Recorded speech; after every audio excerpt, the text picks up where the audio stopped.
Hi everybody. So we are done with ray optics. So today I am going to start the next optic, that is wave optics. So before I start wave optics, let me have a brief introduction about wave optics. So let me start introduction something like this. It means now we are trying to understand the nature of light. So the first theory of light, the first model of light was proposed by René Descartes in year 1637, and his model is what we call as corpuscular model of light. So according to his model of light, he says that light is particle in nature. So corpuscular means a particle, right? So light is a discrete, a particle in nature. And light comes in a stream of particle. Light comes as a stream of particle, and light goes straight. And using his model or theory, we could derive a Snell's law. And when a light goes from air to waters, it bends towards normals. However, when he used his theory, it was found that the speed of light in water is going to be higher than the speed of light in air. And then his theory was further developed by Isaac Newton, and in his book entitled Optica. All right. So his theory becomes so famous in around year 1600. All right. This is the one aspect of a light. All right. And now the second model of light, that is the wave model of light, was first put forward by Christian Huygens in year 1678. All right. And this is all about the wave model of light, or that means the wave theory of light. And when we use these theories, we could again explain a phenomenon like refractions, reflections, Snell's laws, and all. However, when we use these theories, we could able to find that the speed of light in a water is less than the speed of light in air, which contradicts the dynamic or corpuscular theory of light, and then later it was experimentally found that speed of light in a medium, that is water, is less than speed of light in air. However, his theory was not become so famous in year 1600, and then I say why his wave theory was not readily accepted by people during those days. Some factors, such as whenever we talk about wave, we require a medium to travel, or a wave means a disturbance. That is discussed in the class 11, that a sound wave. So therefore, a light could travel even without mediums. So therefore, this is the one difficulty in his theory, that how light could travel without medium. All right. And then later he just assumed a hypothetical medium like ether mediums. All right, this not maybe beyond our scope. All right. And then second difficulty is that Isaac Newton was so famous during those days. Therefore, the particle nature of light, that is a corpuscular theory of light, becomes so famous in year 16 around. All right. However, the Christian Huygens theory become something like not aware. It was not become so famous as like corpuscular theory. However, in years 1801, it was Thomas Young who performs a very interesting experiment or interference. All right, and Thomas Young could perform the interfering experiments using a light, and this proves that light has wave nature. Alright, this proof the beyond the doubt that light has a wave nature. Light has wave phenomena. Alright, so therefore, after Thomas Young's, many scientists are doing experiments on wave nature of light. Many people could found a diffraction for light, interference for lights, and then more in the mid-19th century, it was James Clerk Maxwell who put forward a most important theory of a wave, that is electromagnetic wave theory of light. Alright, according to his theories, he says that light doesn't require medium to travel. He says that an electromagnetic waves or light is associated with electric field as well as magnetic field. Light is associated with changing electric field and changing magnetic fields. And how light propagate? His theory says that changing electric fields give rise times and a space, changing times and a space of magnetic fields, and changing magnetic field give rise to changing time and a space, time and space changing electric field, and this is how light could propagate in a space. Therefore, it says that his theory says that light doesn't require a medium. Even his theory could explain the speed of light. Alright, so and James Clerk Maxwell could discover a new wave called electromagnetic wave, and the light comes under electromagnetic waves. Alright, so therefore in mid-19th century, the wave nature of light becomes so famous. Alright, having so many evidence, now people believe that light has wave nature. Alright, or light is electromagnetic wave, which doesn't require mediums, which is all about changing magnetic fields and changing electric fields. They regenerate each other. Changing magnetic field give rise to changing electric field. Changing electric field give rise to changing magnetic. This is how light propagate in a space, even in a vacuums. And now this is the point. This is the other aspect. So this is the Maxwell gives what we call electromagnetic theory of light. And Christian Huygens gives, alright, the wave theory of light, and more the Christian theory of light, Christian Huygens theory of light is more towards a mechanical wave. He assumed that light is mechanical waves. Alright, so in this chapter, what we are going to study is we are going to study many phenomena such as reflections, interference, diffractions, and polarizations, keeping that light is wave, that too the Huygens concept of wave, not electromagnetic wave. The Huygens concept of wave, that is what we call the wavefront. Wavefront. This is what we are going to study, right? So this is all about the introduction part.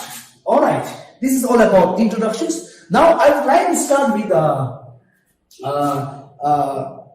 chapter that is what we call as a wavefront, Huygens principles.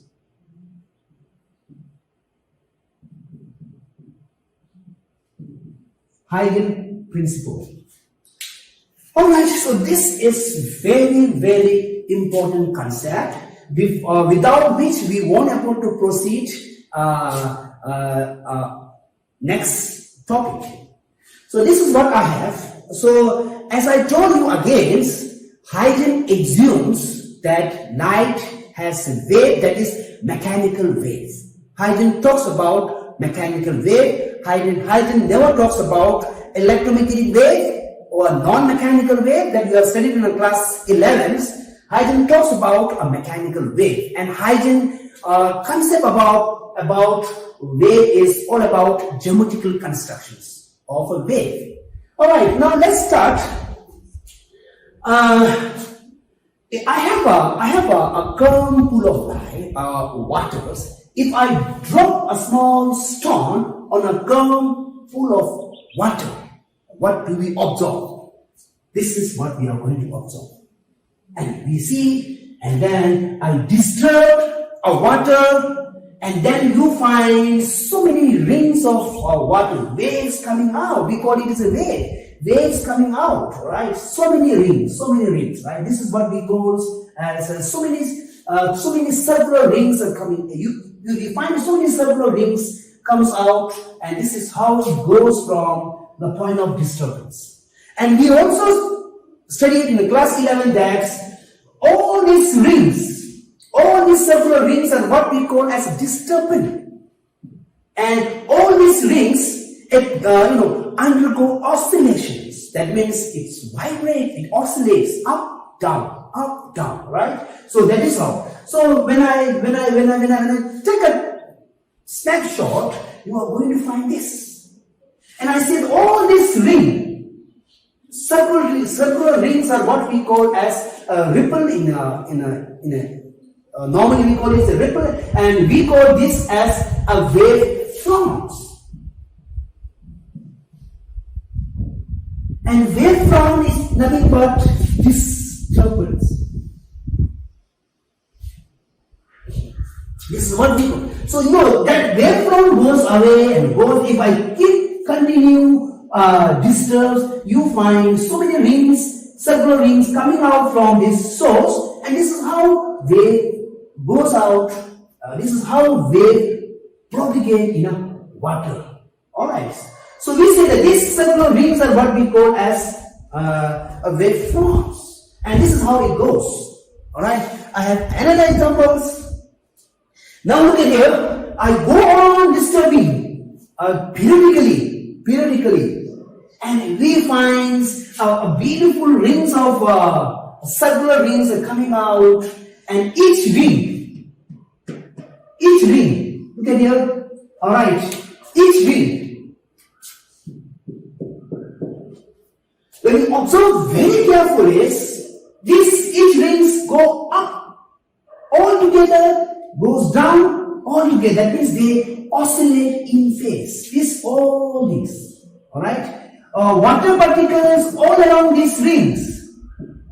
Alright. Water particles. So water molecules lying all along each rings goes up at the same time, goes down at the same time. So therefore what we call as oscillations.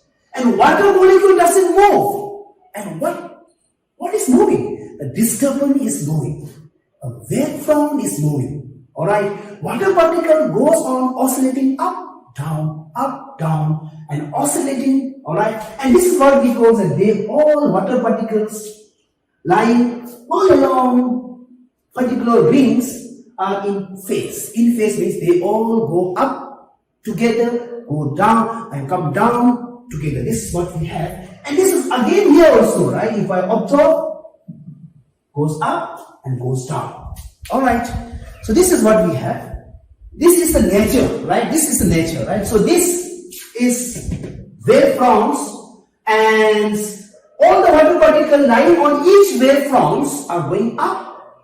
Same time goes down, comes down, at same time. This is what we call as in phase. Again, I have a better diagram. So this is water.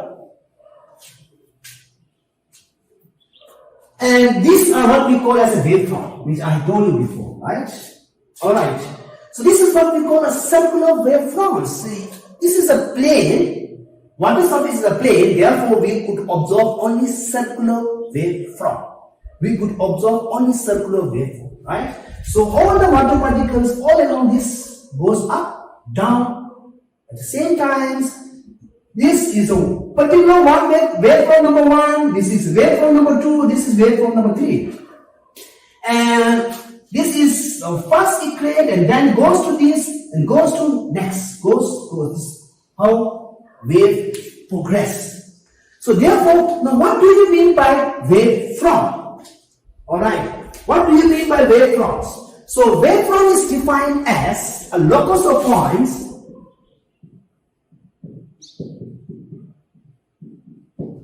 oscillates at same phase. a locus of points which oscillates at same phase. That means, look at here, a locus of point is a set of point which satisfy certain conditions. What conditions? They are in same phase. They are at same phase, right? Oscillate at same phase. They all go up and down with same phase. This is what we have, right? This is what we have, and then this is what we call as wavefront. This is circular wavefront. This is what we have, circular wavefront. Again, I have a nice diagram, and this diagram is nice, right? This is how it propagates. So this is the first wavefront, then this produces the second wavefront, and that produces the third wavefront. This is how wave travels. And this is how wavefront travels. Wavefront travels from one point to another point. Again, I'm telling you, the water particle doesn't travel, the wavefront travels. So wavefront is one and the same. Wavefront is equivalent to disturbance. Disturbance travels. This is taught in class 11. Disturbance travels, but water particles doesn't travel. So therefore, wavefront travels, right? And this wavefront generates next wavefront. This wavefront generate that wave. This is how it travels, right? Like this. I have given this a beautiful diagram.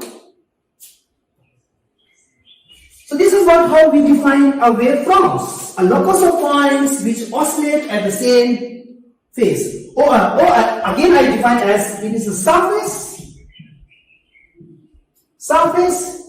which has constant phase. A surface which has constant phase.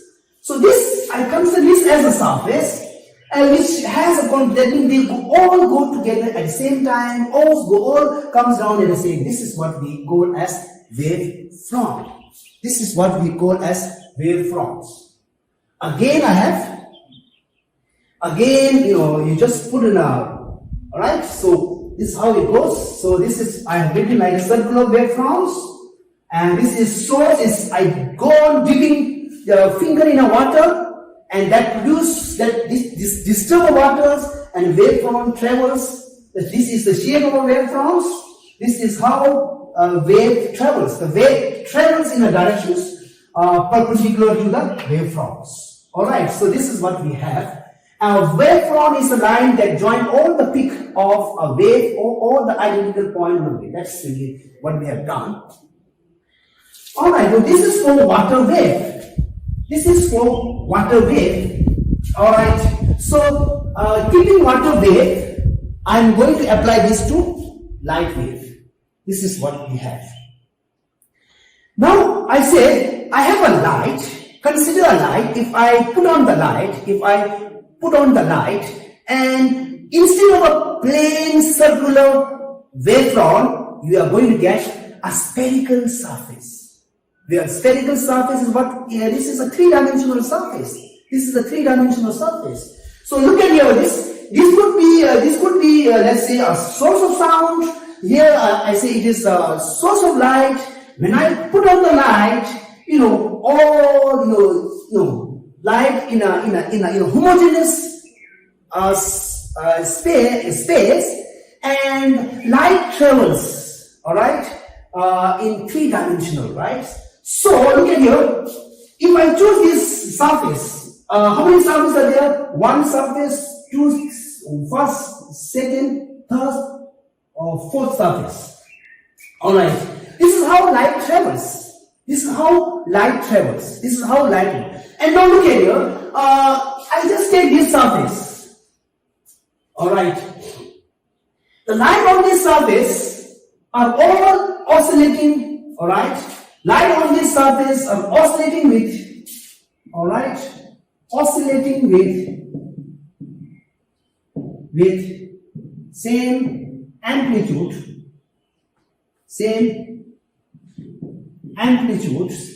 and same phase, and oscillating with same amplitudes, and then vibrating with amplitudes and oscillating with same phase. Let's say equal amplitudes and with same phase. That's what we have, right? So now instead of a water wave is, this is a plane surface. Now it is not a plane surface. This is a three-dimensional space, and water. The light goes out.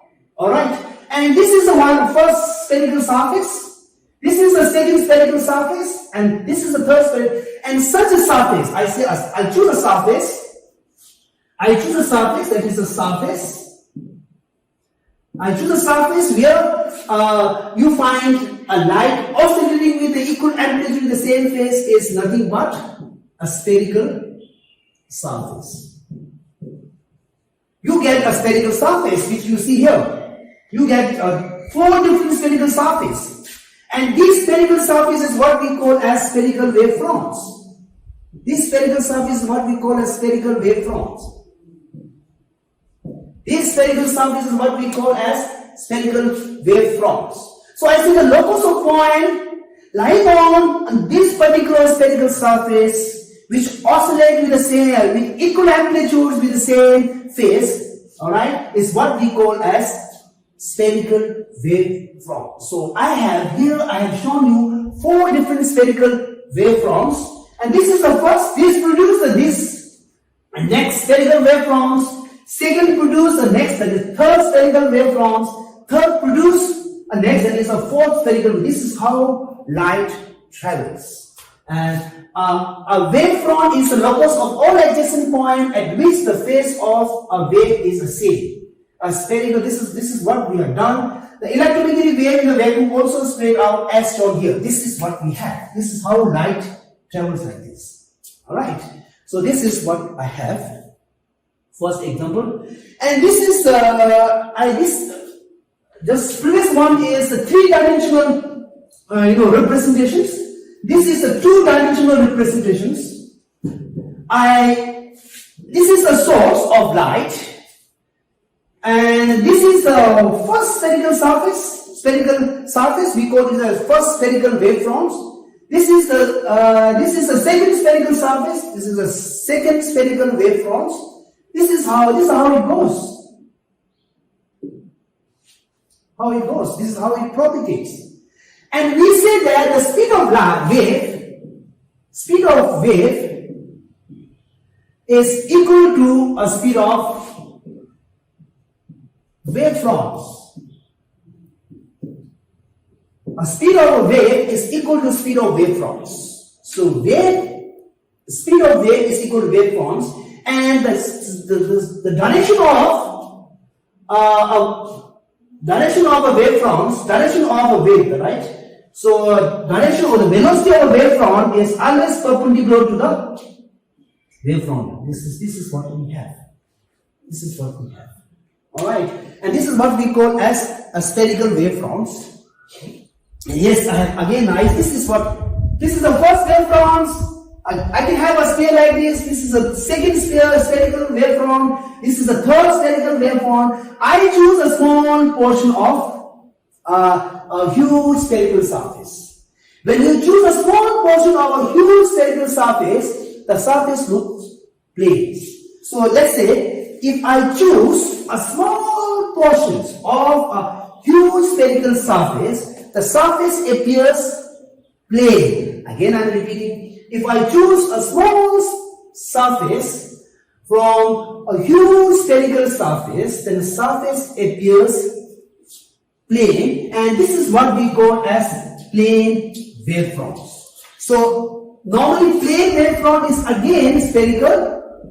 However, this is a small portion of spherical surface, spherical waveform. So this is what I have. This is how plane waveform. So this is how it travels. All right. This will give you this. This will give you this. This is how it travels.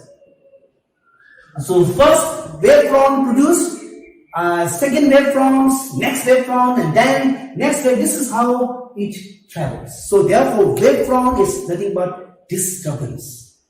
And I told you before that when Huygens proposed these theories, he assumed that light is a mechanical wave, and this is how light travels in a space. Alright, this is what I have. This is a plane waveforms. Now I would like to do Huygens constructions. Huygens constructions. Huygens constructions. Huygens waveform constructions.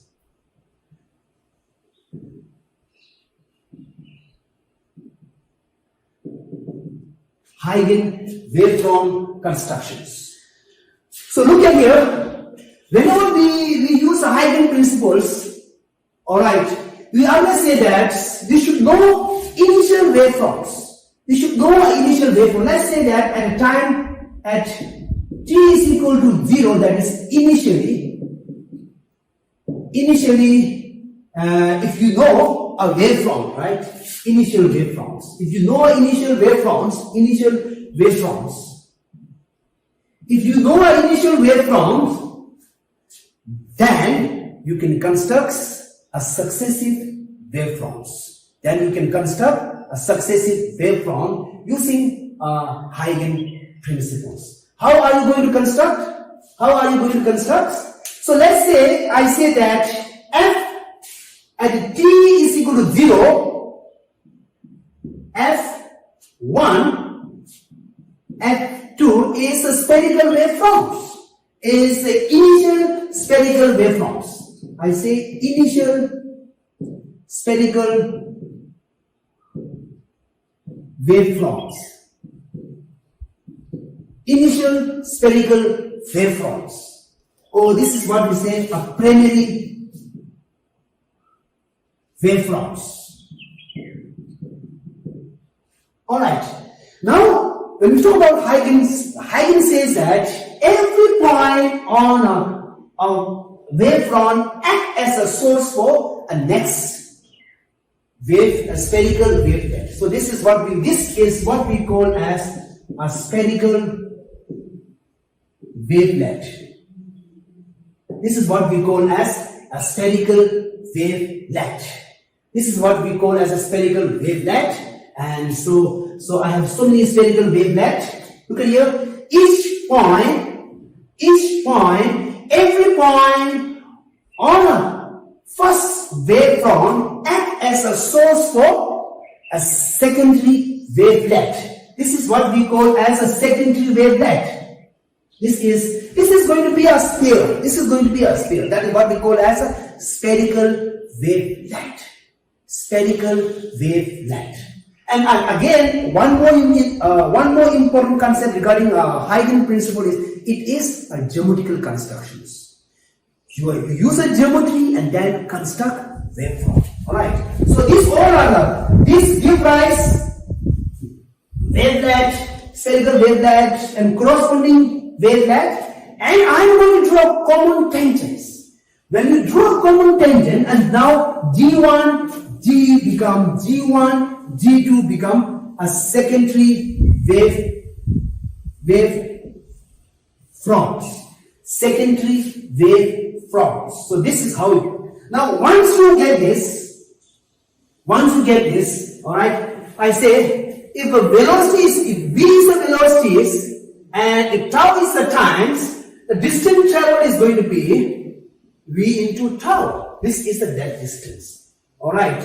And look at here, the velocity, this is the directions. This act like a ray, and the direction of propagation of a wave is perpendicular to wavefronts. Again I am repeating, the direction of a propagation of a wavefront is perpendicular to the wavefront. So look at here, this is how it travels, and it is perpendicular to the wavefronts. So this is G1, G2 is a secondary wavefronts. Now if you want next wavefronts, again G1, G2 act as a source for next secondary waveform. So I say, I write here G1, G2 act as a source for next secondary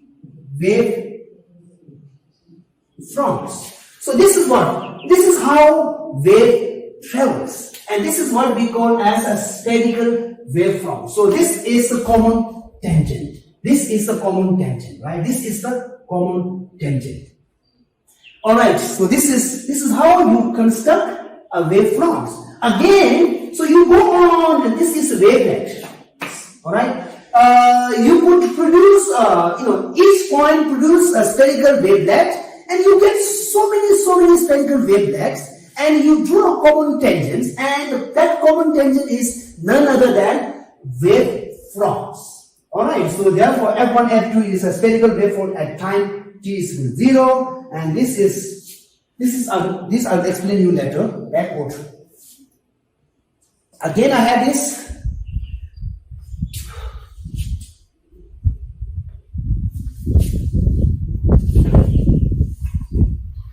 This is the waveform again, right? This is the original waveform. That is the first waveforms. Again, I am repeating, very important concept. This is the first waveform, and then every point, this point acts as a source for this is a wavelet, a spherical wavelet, and every point produce a corresponding spherical wavelet, and I draw a common tangent. This is a new wavefront. I call as a secondary wavefront. This is how light propagate in a space. This is how light propagate in a space. Now let's talk about a plane wavefronts. Let's talk about plane construction for plane wavefronts. So this is plane wavefronts. I say this is a plane wavefront. This is a plane wavefronts, and every point. So this produce a spherical wavelet. This produce a spherical wavelet. This produce a. You can have an infinite number of spherical wavelet. And I draw tangent, and this is going to be second wavelet.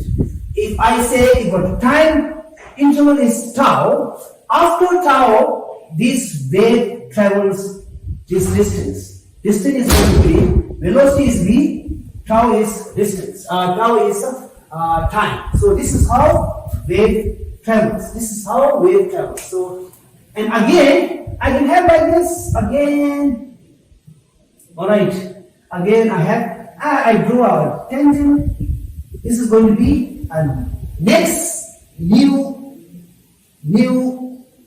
wavefronts. Next new wavefront. This is how wave travels. This is how wave travels. This is all about. And now let me tell you one limitation of Huygens principle. And I told you, since it is geometrical constructions, he says that the amplitude of a fourth secondary wavelet is a maximum, that is finite, and he says that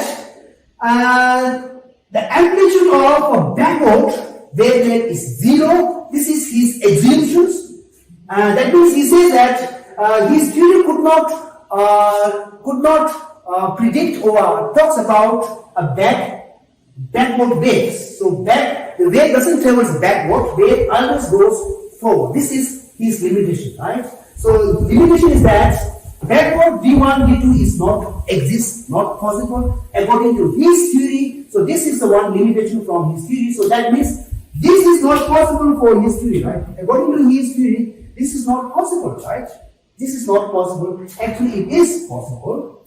Alright, so you can have, right? If I put a light, if I put a sound travels in this direction, also sound travels in that direction, right? So that he was not able to construct such a wavefront, so therefore he says that it is not possible, and the amplitude of a backward secondary wave is going to be wavefront is going to be 0, so therefore it is not possible, right? So this is all about Huygens principles, and this is all about how we construct Huygens principle, right? How we construct wavefront. And last what I'm going to tell you is, this is a plane wavefronts. After some time, this travels like this. After some time, this is how it goes. This is how wave travels as far as a plane wave is concerned. As far as a spherical wave is concerned, this is the first, then it goes like this, and then it goes like this. This is how a wave travels. So this is how wave travels, right? So with this, I'm going to stop Huygens principle, and then in next class we will use the Huygens principle and study refractions and reflection. Thank you.